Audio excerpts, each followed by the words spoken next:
The United States, what divides us, what binds us together forever. It's time for USUN Report. Here's Tom Osborne. These are the stories making headlines this week.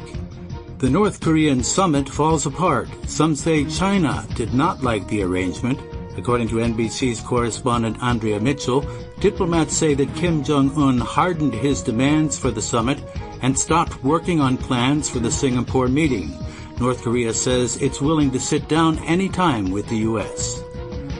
Harvey Weinstein surrenders to face rape and other sex charges. The movie mogul Weinstein was booked Friday on rape and other sex charges in connection with accusations by two women and marched out of a New York City police station in handcuffs before a jeering crowd. The Justice Department has briefed lawyers on Russia probe sources. President Trump's lawyer, Emmett Flood, was among the group attending, though the White House said he left before the briefing began.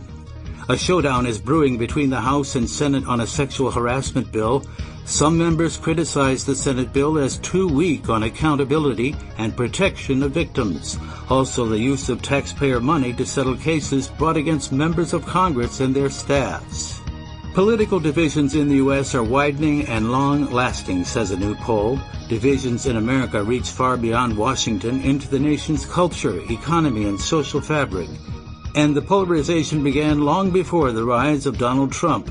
A new Wall Street Journal NBC News survey of social trends has found the answer lies somewhere in the mix of people who identify with either party, increasingly disagreeing not just on policy. They inhabit separate worlds of different social and cultural values and even see their economic outlook through a partisan lens. Which brings us to our story of the week. The United States, what divides us, what binds us together forever. Here's Dr. David Canervo, our resident historian, to give us some backstory. David? Thank you, Tom. Prior to the Civil War, two cultures developed in the United States. In the North, there was increasing urbanization and interest in industrialization. In the South, plantation life built on slave labor was the path taken. As the anti-slavery movement grew in the North, strong feelings on both sides led to a failure of politics to solve the issue peacefully. Following the Civil War, prejudices continued to raise their ugly heads. African Americans faced discrimination under Jim Crow laws in the South and informal discrimination in the North. New targets of hatred occurred as large-scale immigration to the United States took place during the late 1800s and early 1900s. Catholics from Ireland and Italy, Jews, Hispanics, and Asians, as well as the Native American population, all faced ill treatment because of their race or religion. It was not until the Civil Rights Movement of the 1960s that meaningful changes began to take place. Ken? Well, thank you, David. Since you brought up the Civil War, let's begin our program today with this rare gem of a poem by none other than the great Mark Twain, as interpreted by our very own Mary Saliba. It's called The War Prayer. Lord our Father, our young patriots, idols of our hearts, go forth into battle. Be thou near them, with them in spirit. We also go forth from the sweet peace of our beloved firesides to smite the foe. O Lord our God, help us tear their soldiers to bloody shreds with our shells. Help us to cover their smiling fields with the pale forms of their patriot dead. Help us to drown the thunder of the guns with the shrieks of their wounded, writhing in pain. Help us to lay waste their humble homes with a hurricane of fire. Help us to wring the hearts of their unoffending widows with unavailing grief. Help us to turn them out, ruthless with their little children, to wander unfriended in the wastes of their desolated land in rags and hunger and thirst, sports of the sun flames in summer and the icy winds of winter, broken in spirit, worn with travail, imploring thee for the refuge of the grave and denied it. For our sakes who adore thee, Lord, blast their hopes, blight their lives, protract their bitter pilgrimage, make heavy their steps, water their way with their tears, stain the white snow with the blood of their wounded feet. We ask it in the spirit of love, of Him who is the source of love, and who is the ever-faithful refuge and friend of all that are sore, beset, and seek His aid with humble and contrite hearts. Amen. Not your usual Mark Twain fare, would you say, Tom? Well, it certainly isn't, but Mark Twain, of course, was writing at that time, 1899, 1902, about the time of the Philippine-American War. And of course, we can't forget, he's also reflecting on the Civil War, which in effect was probably the worst kind of war that you can have, is a civil war, when brother and sister are fighting against brother and sister, mothers and fathers and uncles and aunts and neighbors.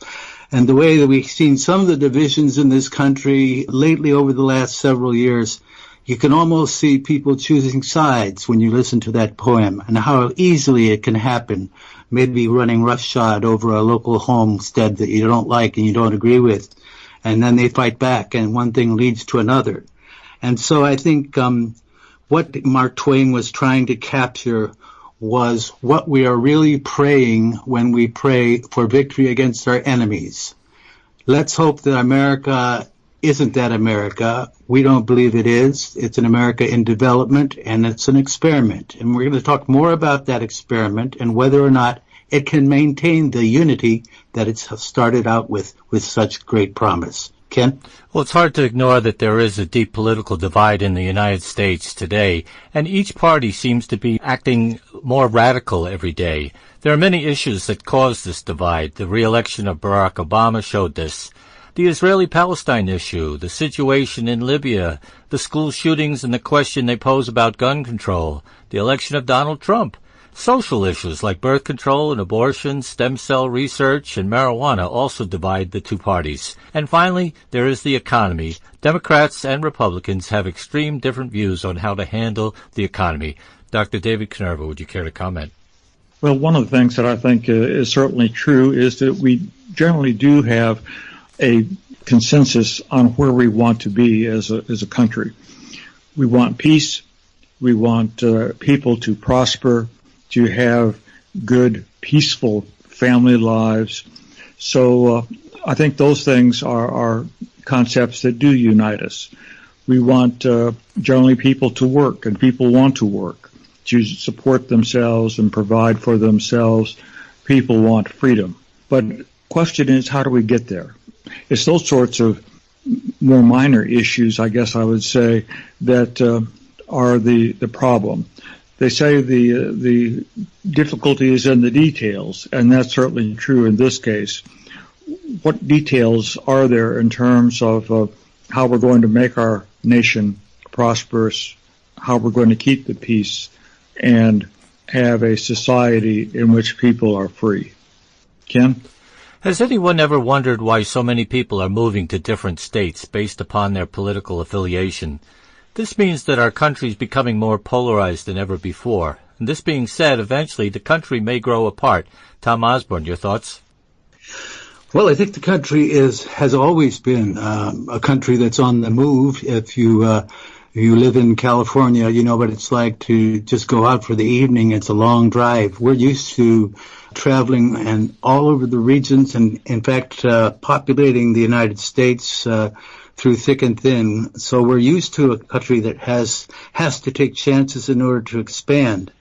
But at the same time, we have to protect our unity. I recently ran across a great article by David Brooks of The Nation, who talked about what ties Americans together forever. And he talked about the fact that when we are lost at sea in some ways by the varied differences of our humanity. You think, what on earth holds this nation together is the question. The answer can only be, despite our differences, we devote our lives to the same American experiment. And that's meant to draw people from around the world and to create the best society ever to serve as a model for all humankind. Ken? You're listening to USUN Report with Tom Osborne, Dr. David Kanervo, and Ken McCaleb, and we'll be back right after these messages.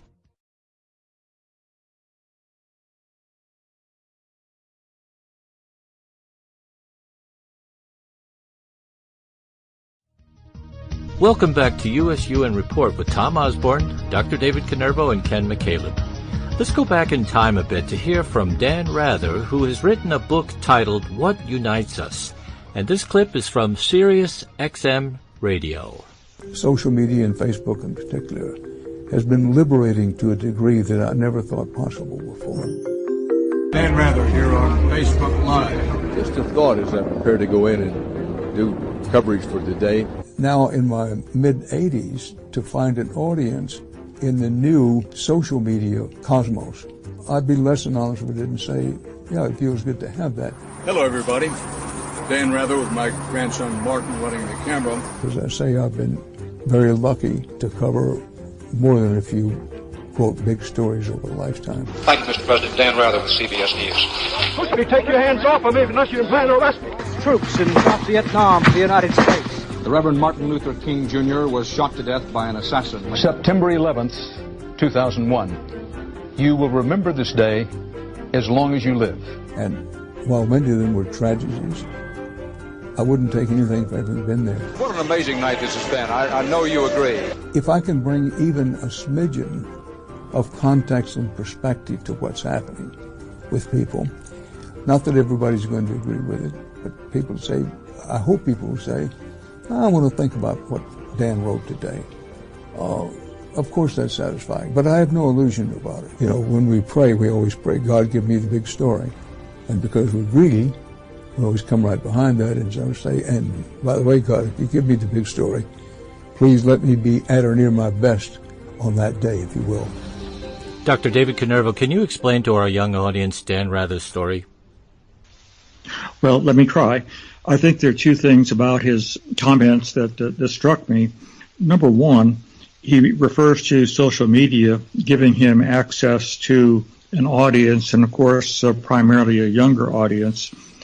And that's important because what it does is provide an audience of average people, and in this case, probably average young people, to someone who is older, more experienced in media and in television news, so that he has access to those folks directly. And that's something which we really haven't had before, in which individuals can be approached by media very directly by anyone. It's not just Dan Rather, but anyone can get on social media and push a point that they want to make. A second reaction to what Dan Rather said is that his larger message seems to be, frankly, one of ego and self-interest in doing what's going to benefit him. His prayer that he mentioned is for him to cover the big story, for him to do it well, not his competition. And I find that interesting because in some ways it is a parallel sort of prayer to the Mark Twain prayer that we started the show with. We don't pray for our neighbor. We pray for ourselves, for our own benefit. Our Christian nation, we say, and yet we don't pay much attention to the Beatitudes expressed by Christ in the Sermon on the Mount, one of the greatest sermons ever given and most significant sermons ever given. And I don't want to make this too religious, but at the same time, it does strike me that for a nation which prides itself, at least to a certain extent, on its so-called Christian values, we don't pay a whole lot of attention to them very often when we think about others. Except in times of tragedy, I must confess that I do think we do try to help others, and we do pull together. And for better or for worse, tragedy is one of those things which does unite us. Ken? Tom Osborne, was Dan Rather the first target of fake news conspiracy? Your thoughts? Well, he was certainly one of the major targets. Of course, he was a very important newsman from the beginning. He was actually in Dallas on the day that President Kennedy was assassinated, and he was one of the first to report to Walter Cronkite that the president had passed. So he's been on the top of each story, as David pointed out. I guess his prayers have been answered. He's been there on those stories, but he's also been criticized in some cases for depending upon his producers to bring him the material that he uses. And at one point, he was actually making a very big mistake in terms of what he was saying and what was told to him by his producers, so that he needed to get on top of the story and research it and report it himself. And so he had a rocky career, and he's still in there, hanging in there, as you can see. Ken? Well, he was asked about his impact on Facebook and how it differed from that at CBS, and he answered, well, that's absolutely true and totally unexpected and one of the great surprises of my life. He said, look, I was at CBS for 44 years in the anchor chair. CBS News was part of my identity. I mean, Dan Rather, CBS News, was just in my own mind almost my name. And when I left there under those circumstances, I said to myself when it was finally over, I don't know what I'm going to do. I still want to work. I have a passion for reporting news, but is anybody going to hire me? Can I find anything to do? There are a lot of people that are feeling that way upon retirement. Dr. Canervo, your thoughts? Well, I have felt that way. I'm a retiree myself from my first job that I loved of teaching, and you all have given me a way to find something to do, to use what few skills I may have. What I think Dan Rather is doing is trying to keep himself active, trying to use his skills to report the news as he sees it, and report it in a way which frees him from network constraints, such as he faced it at CBS, and at the same time reach a new audience, one which did not grow up with him as I did. And so, yes, I think he's done very well in terms of using his skills in retirement to keep himself occupied and keep himself going. Ken? Well, recently he was in your hometown, guys, Nashville, and he was doing a book tour for his new book, which is What Unites Us. And there was Dan spoke up as an audience member began to heckle a man at the microphone rambling during a question and answer period. And the man at the mic was a father of 6 and a U.S. Marine veteran. And he praised Donald Trump, a candidate at the time who had resonated with the common man, he said. And he criticized news media, boasting that Americans like himself could now find in their own facts on alternative websites. And he suggested it wasn't Trump who fostered division in the country, but the Democratic presidential administration before him. Tom Osborne, what's your thoughts on that? Well, I think my thoughts are very vivid to me. I remember the stand down that he had with President Nixon in a press conference in the midst of Watergate, where he challenged the president on his truth-telling and whether he was really going to come clean on Watergate. And he got a real rise in his career, at a real promotion in his career after that exchange with Nixon, who was certainly on the defensive in that exchange. Ken? Well, he commented, we're a much more diverse country now than we were 10 or 15 years ago. It's a change that has left some Americans worried and plenty of politicians aware of their anxieties. And this has had an effect on the culture of our country, and that scares a lot of people, he said. It makes a lot of people vulnerable to being exploited for their fears. In the last 30 seconds, David, your thoughts? Well, I certainly understand the feeling. It does scare people when new cultures are introduced to a country. I've seen it happen overseas in Sweden with friends there, and I see it here. Ken? You're listening to USUN Report with Tom Osborne, Dr. David Canervo, and Ken McCaleb. We're up against a hard break, but we'll be back after these messages.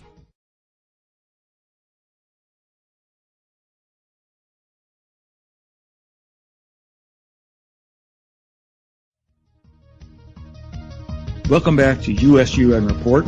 I'm David Canervo, along with Tom Osborne and Ken McCaleb. And we're talking about what unites us and what divides us as a nation. Ken? Thank you, David. Here's an audio clip from the Bryhard Corporation titled, Does Culture Divide Us? As people, we all share many common ideas and beliefs. Killing's bad, helping others is good, and we all deserve equal rights and opportunities. It's a baser part of who we are. You can go almost anywhere and these ideas will usually ring true, but it's not necessarily that simple. We like to think that despite our differences in worldviews, we can come to fully understand one another. Rarely is that ever the case. Nevertheless, we, as individuals, have our own unique ideals and quirks. The same applies to countries and cultures. If, say, you were to ask me to go grab a bag of milk from the store, I'm going to be a little confused. Milk bags in the US are extremely uncommon, if they're even here in the first place, meaning you'll likely only ever encounter a carton of milk or a gallon. In Japan, people usually have different pairs of shoes depending on what they're doing. Wearing them in home is unusual. They usually leave them at the door, something we don't do in the West. We may have shoes for running or formal occasions, but they're usually in our room, closet, or on our feet. Culture is a system that we use to dictate the world around us based on collective beliefs. It tells others how we think, what our mannerisms are, and generally what is acceptable to us. David, can you explain some of the dynamics of that clip that we've just heard? Well, he's certainly right that cultures, by definition, are a different set of beliefs for different people in the world, or even within a country where there are what we would call subcultures. If we're going to understand people and understand them well enough to get along with them and to work with them, we really have to have some understanding of their culture as well. I suspect that you and Tom, having worked at the United Nations, certainly have seen this, where languages are different. There are different concepts. Some languages have 5 or 6 different words for one concept. Some have only one word for a concept. And so, and unless we understand that people are quite different and see things from different perspectives and place them in a whole different context, it really is difficult to get along with other people and to really understand them in such a way that we can work together cooperatively. One of the things that concerns me, of course, is that while we may have certain general uniting ideas, such as killing is wrong, that we tend to, in some ways, translate that into our own self-interest as well. So that while killing may be wrong, we can justify killing through our own rationalizations so that maybe we don't confront the culture or violate the culture in some way, but rather we can justify and rationalize what we do and still stay within the cultural norms. And so culture is a very difficult thing. There are different cultures within the United States. One political scientist has talked about a variety of different political cultures within the different states, which tend to help explain why our 50 states are different in the laws that they pass. So culture is very important, and it's an important way by which we understand people. Ken?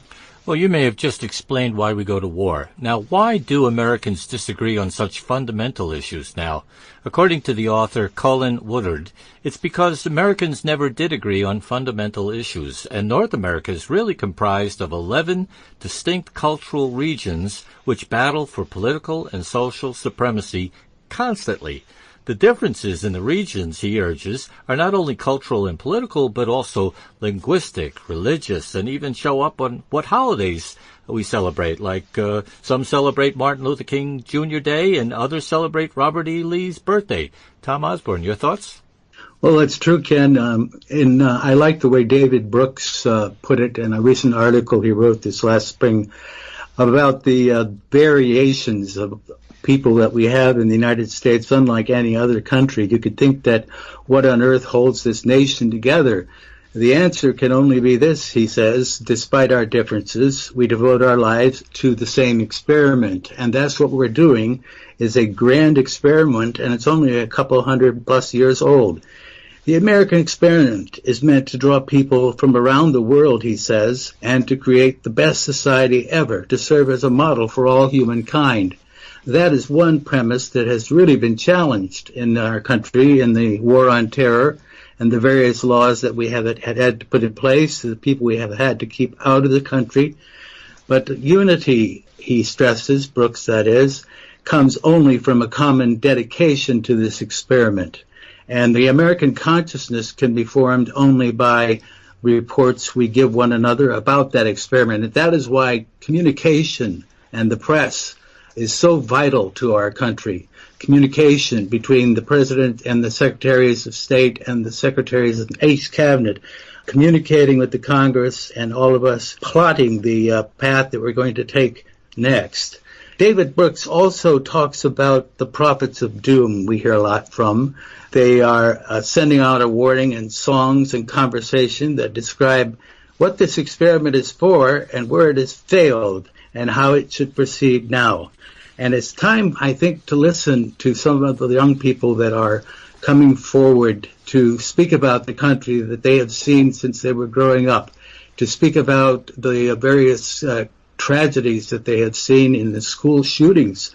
This has become a way of life for some in a whole generation. So we are a divided nation, but we do have a special connection, and that is that we are American citizens and we have to abide by the same laws. And that's what we need to teach our children. Ken? Well, if I was to explain the 11 different districts, I'll try and attempt that. The first being Yankeedom, which is consisting of New England and the upper Midwest. And this region was founded by radical Calvinists determined to build a city on a hill in the New World. The second would be the Midlands, stretching from Pennsylvania to the Plains, and this region is most typically American of them all, and it was founded by the Quakers and populated by Germans at the time of the American Revolution. The third, New Netherland, and this area is in and around New York City, and this region was founded by the Dutch as a money-making venture, interested more in trade than moral questions. Then we have Greater Appalachia, stretching from the Appalachian Mountains to Texas. This region is filled with descendants of Irish and Scottish immigrants, placing a value on personal liberty, family, and a warrior ethic. Then you have the left coast, of course, that's California, and that is a wedge that stretches from British Columbia down to the central California, and this region was boxed in by the Pacific and the far west region, and founded by Yankeedom settlers, but then populated by Greater Appalachian settlers. So there was a hybrid of Yankee utopianism and Appalachian individualism. Perhaps the gold rush, Dr. Canervo? Yes, certainly the gold rush was significant, I think, for bringing a lot of folks from the Midwest and the South to California. And so there have been all sorts of different historical events such as that, which have led to a mixture so that there is no one single culture within any state or within any region, but rather a nice mixture. But at the same time, there are predominant cultures, I would argue, as the person you are citing would also argue, that there are predominant cultures which have a significant impact and make a difference in the outlook of a majority of people and the laws that are passed within that area. Certainly, for example, you can say that the people who helped to found Nevada, and particularly the city of Las Vegas, are different from the Yankee morality, perhaps, and the Quakers on the East Coast. Ken? Tom Osborne, I would be remiss if I didn't mention the Deep South stretching from Dixie. This nation is in the other superpower region established by slave owners from the Caribbean colonies of Great Britain. And New France, consisting of New Orleans and Quebec province. These regions were founded by the French fur traders and settlers, and the most postmodern region in North America. Tom, America, is it truly a melting pot, or are we becoming more of an isolationist? I think we are becoming more isolationist today, but the country is truly a melting pot. And Walt Whitman wrote a beautiful essay, just briefly, I'll quote, "The purpose of democracy," he wrote, "is not wealth or even equality. It is the full flowering of individuals. By dispersing responsibility to all adults, democracy supplies a training school for making first-class men. It is life's gymnasium." And so we are a different country, many different people, but we can work together because we have a tradition and culture that calls for us to join together to make a better country. Ken? You're listening to US-UN Report, and today we're talking about the United States, what divides us, what binds us together. So stay with us. We'll be back right after this.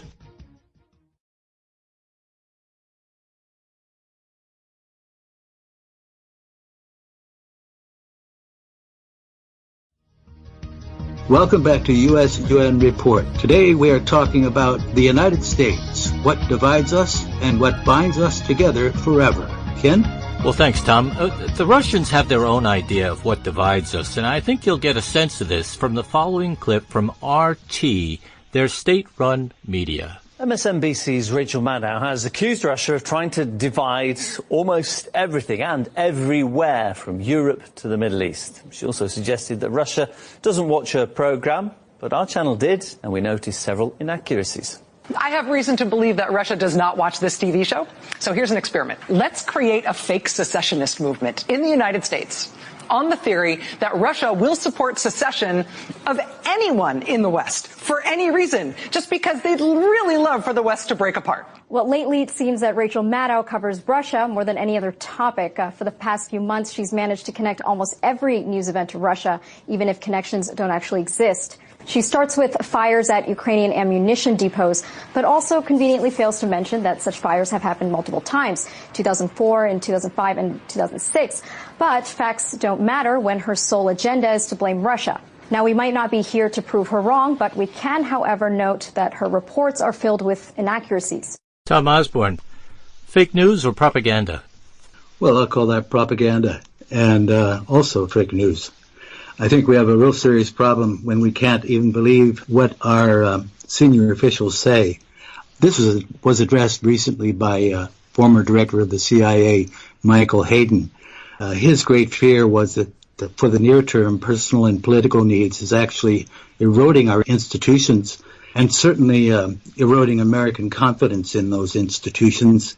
These are institutions we've relied on for more than a century, and on which we will have to rely again, especially now. And of course, as he emphasizes, Hayden, that is the great danger. He expressed the need to do this investigation in a bipartisan way that we are going through now, these troubled times. And he quoted the law that, consistent with the protection of sources and methods, the Congress shall be kept fully and currently informed about all significant intelligence activities. And so right now we're having a battle between our Congress, the institutions of government, FBI, and the various intelligence services, all seeming to take shots at one another. Ken? Dr. David Canervo, are the Russians dividing us? They are certainly seeking to do that, I believe. Certainly we saw that in the last election when we have all sorts of ads, hundreds if not thousands of ads on Facebook, some of which were certainly intended to divide us and plant fake stories about things that are going on in this country. So sure, I think they want to divide us. They see that as a way of weakening us, that we can't get much done or accomplished as a democracy if in fact we're fighting over things and refusing to compromise over them. And so yes, that's very much their plan, I believe. Well, public information that I was able to research suggests that Russian agents attempted to penetrate election systems in up to 39 states and attempted to alter or delete records in the statewide voter registration database of at least one state, Illinois. Now, what was the extent of Russian cyber operations focused on infiltrating state election systems via a third party? Tom? A third party would be one that they would be the investigating arm, I would think, of those who are committing conspiracy, Ken. And to what extent, as a follow-up, Tom, to what extent of the Russian cyber operations were they focusing on obtaining the confidential communications of private parties and releasing damaging information, the theft of emails and things like that? Well, basically, they've mastered the hacking system very well, and we know very little about what the Russians actually have in their possession. Of course, our intelligence people are working every day to find out what that is, but this has been a couple of years now, so we have no idea how they're playing those cards and when they're throwing them out. And we have no idea whether what someone is saying is a supporter of the United States or someone who is trying to misinform us. If you listen to RT as you played for us, they sound like somebody from the British Broadcasting Company. So it's very easy for us to be drawn into this misinformation, and we have to always be on our guard. And I want to talk more about Hayden's thoughts on this as we go along. Ken? Well, all right. Now, what was the extent of Russian propaganda to influence the election? In other words, the Twitter bots, things like that. Dr. Konervo. The Russians made statements in their ads which were blatantly false, which accused people of saying things that they did not say or doing things which they did not do, all with the intent, I think, of trying to create chaos, to create arguments, and people saying, well, I didn't do this, and someone saying, well, this story says that you did. And by distracting us through those kinds of petty arguments of who said or did what or didn't, instead of allowing us as a nation to focus on the real importance of the election, and that is the issues that the various candidates stood for. So they were trying to make the election petty by focusing on and saying things that simply were not true. Ken? Well, Tom Osborne, you remember the stories, they were spreading fake news stories about Hillary Clinton, that she had Parkinson's, and that perhaps she had murdered a DNC staffer, and that her aides ran a pedophile ring in the basement of a D.C. pizza parlor. Do you remember all this crazy stuff? Of course, it is. It's insane, and it's insane to think that a great number of people believe that is all true. And when you hear it for the first time, you think, well, at least my reaction is that's absurd. But when you hear the facts behind the supposition, they seem to be wanting. So there's a lot of quick hits and then a sort of a running away before you get caught. And this is very easily done on social media and can ruin a career, can cause perhaps even a war if it's misinterpreted. So we are in really dire straits in terms of what we're going to do about our intelligence in this country and who we can believe, and we have to work on our trust. Our trust in our government is also eroding. So we're in bad shape at the moment. Ken? Dr. Konervo, which elements of the Russian government and their intermediaries or proxies were involved in these efforts, and what was the purpose of their efforts? Well, as you know, Special Counsel Mueller has gotten indictments against, I think it's 13 individuals who are in Russia. These were people who were working, I believe, as agents for Putin and some of his aides as ways of trying to, again, disrupt us, provide for chaos, and in some ways help to discredit democracy as a system of government. Tom Osborne, what measures should the United States take to prevent such interference in future elections? Is legislation needed to clarify that cooperation with foreign actors in elections is a criminal offense? I certainly think we need to look at that again. And Secretary Hayden had some very sound advice that the pressure is on the community, the FBI, and the Department of Justice to show that they are credible and that prove to the people that they can solve these crimes and bring us the facts. The intel guys, if I can quote him, need to work really hard to make the president successful. They know how to count. They know how the electoral college works. He is the president, but it is a pattern in the behavior of the president that they're watching. Ken? Last question, Dr. Konervo. Is our system of checks and balances sufficiently robust to detect and prevent conflicts of interest on the part of the president, or are additional measures such as legislation requiring greater disclosure of financial information and business interests needed? I would support additional legislation to make conflicts of interest more visible and transparent to the public. It seems to me that particularly the businessmen with widespread interests, such as Trump, it makes it more difficult to identify conflicts of interest. At the same time, members of Congress with stock holdings, which can be quite large, and a large variety, need to have legislation as well, which would show what their holdings are and what their conflicts of interest are. Ken? You're listening to USUN Report with Tom Osborne, David Canervo, and Ken McCaleb. And when we come back, we're going to summarize our broadcast today on the United States, what divides us, what binds us together. So stay with us.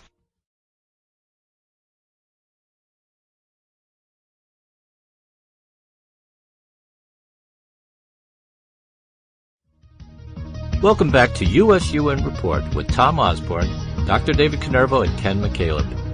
Now, before we summarize today's program, I turn to USUN Report's editorialist, Mary Saliba.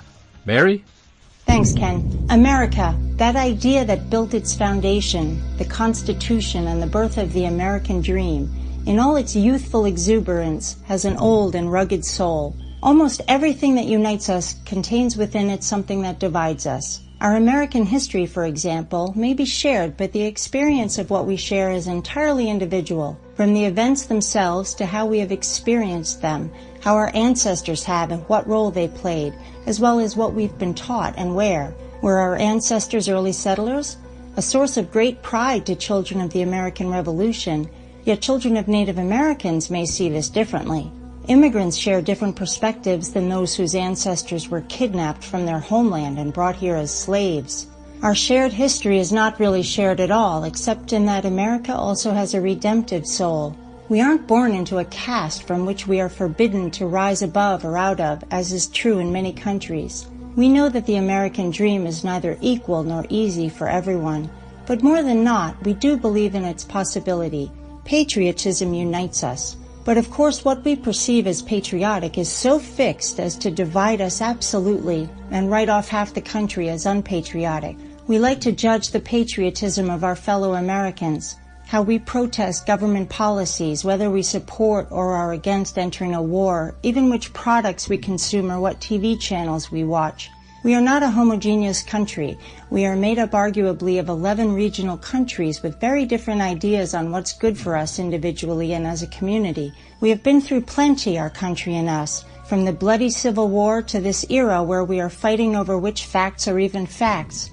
We still have our Constitution. While we each seem to have our favorite pet rights to champion, we are fiercely protective of it. While we do our championing, though, it is more important now than ever before to pay attention to the whole and not just our favorite amendments. This has been Mary Saliba for USUN Report. Ken? Thanks, Mary.